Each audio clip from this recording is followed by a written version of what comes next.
Interview Expert est aujourd'hui eh bien du côté de Lone Plage pour retrouver deux pilotes, entre autres un, Anthony, qui a fait effectivement le Touquet. Comment s'est passé celui-ci? Très bien, une bonne découverte, une bonne expérience.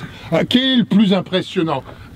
Se retrouver à partir du parc, puisque c'était votre première, pour arriver jusque la plage, avec effectivement ce passage, je dirais, en ville, où une fois qu'on arrive sur la plage, les sensations sont complètement différentes. J'avoue que tout le premier tour est impressionnant, du départ du parc fermé à la fin du premier tour. Oui.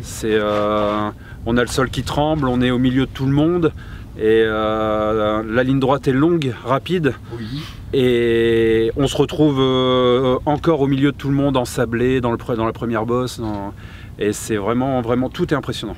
Qu'est-ce qui a retenu le plus votre attention sur ce parcours? La difficulté, la longueur. Oui. Ouais. On passe à un endroit et il y a 10 pilotes qui vous passent dessus et ça dure pendant 3 heures. C'est l'enfer. Cela veut dire effectivement que pour faire le Touquet, physiquement, il faut être vraiment prêt. Physiquement, il faut être prêt. Faut pas se rater sur l'année, c'est une préparation sur quasiment l'année. Oui. Physiquement. Après, il faut rouler. De toute façon, mais c'est une préparation longue.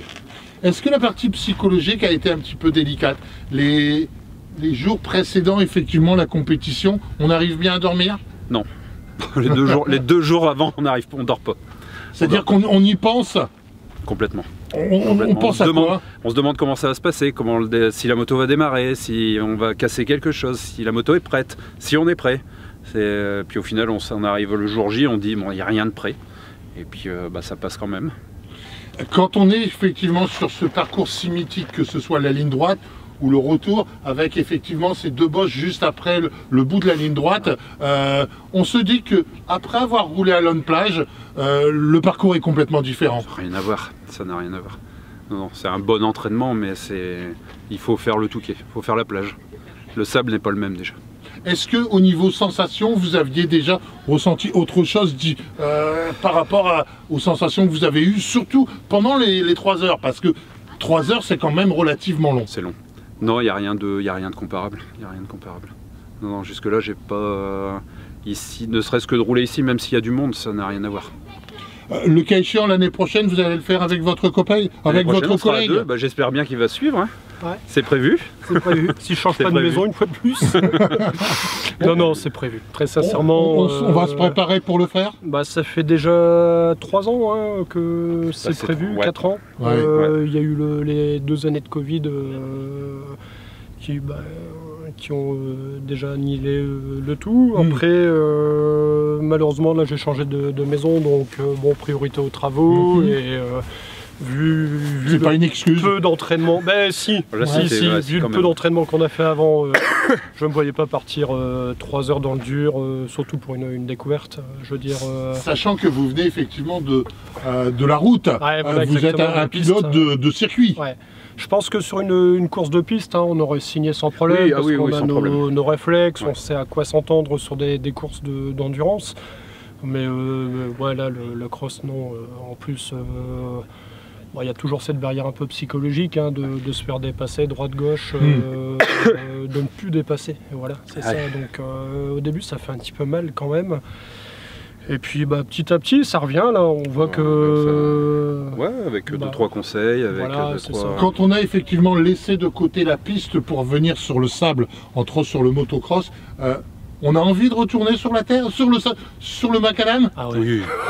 Oui. Non. Si, on en parlait. On en parlait encore tout à l'heure. On en parlait encore tout à l'heure.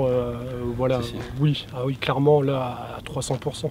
Mais pourquoi? Parce que ne pas oublier que la piste au niveau moto, c'est quand même beaucoup plus onéreux quand même que le motocross sable. Ouais, il y a de ça, c'est beaucoup plus cher. Mais d'un autre côté, on avait tellement un autre niveau qu'on se dit... C'est pas le même pilotage. C'est plus un...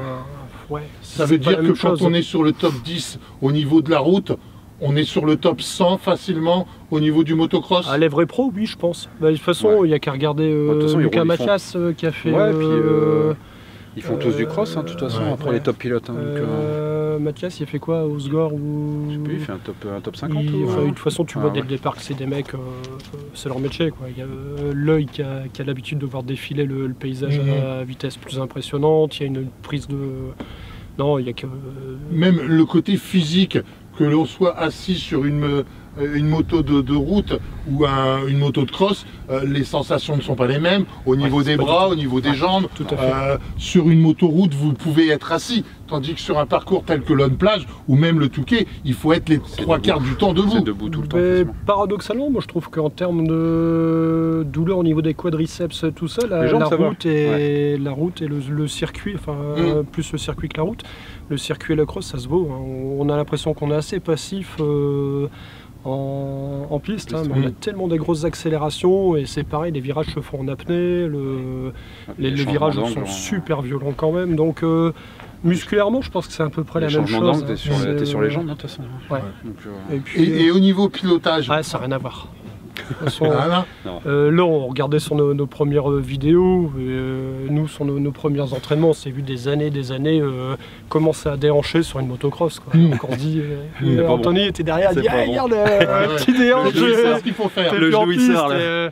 En gros, si tu veux, tu fais là où tu as tendance à incliner la motocross et rester assez droit, autant la piste, tu prends d'abord de l'angle, tu engages d'abord le corps avant d'engager la moto. Et tu mets le but en piste, c'est de mettre le moins possible d'angle à la moto pour augmenter ta marge de sécurité, ta vitesse et ta vitesse de sortie de courbe et ta marge de sécurité, quoi. Bon, on vous retrouve quand même l'année prochaine au Touquet. Bien sûr, évidemment. Bien sûr. Donc vous n'allez pas quitter le motocross. Ah non, sur le macadam. Non, surtout pas. Surtout après une journée comme aujourd'hui, c'était superbe. Non, on a pris du plaisir là. C'était bien. Il manque juste une bonne bière. Ouais, c'est ça. Hein, ouais, bah oui. Bon, pas trop de chute au Touquet quand même cette année. Si, une grosse tout de suite en arrivant au Touquet, entre les deux patios où j'étais pris dans une grosse chute. Et on a dû attendre une vingtaine de minutes au moins avant de pouvoir sortir les motos. Tout le monde s'encastrait dedans. Et les commissaires de piste n'étaient pas forcément là pour arrêter tout le monde, donc, ou dévier tout au moins. Donc grosse chute, et puis après on a réussi à repartir, sauf un ou deux je crois qu'ils ne sont pas repartis quand même, ils se sont fait mal. Et puis on a réussi à repartir, puis à terminer quand même. Donc, après, bon. Donc on finit indemne, avec la moto indemne, et on prépare pour l'année prochaine. Le couteau entre les dents. Merci beaucoup, à bientôt. Salut, merci.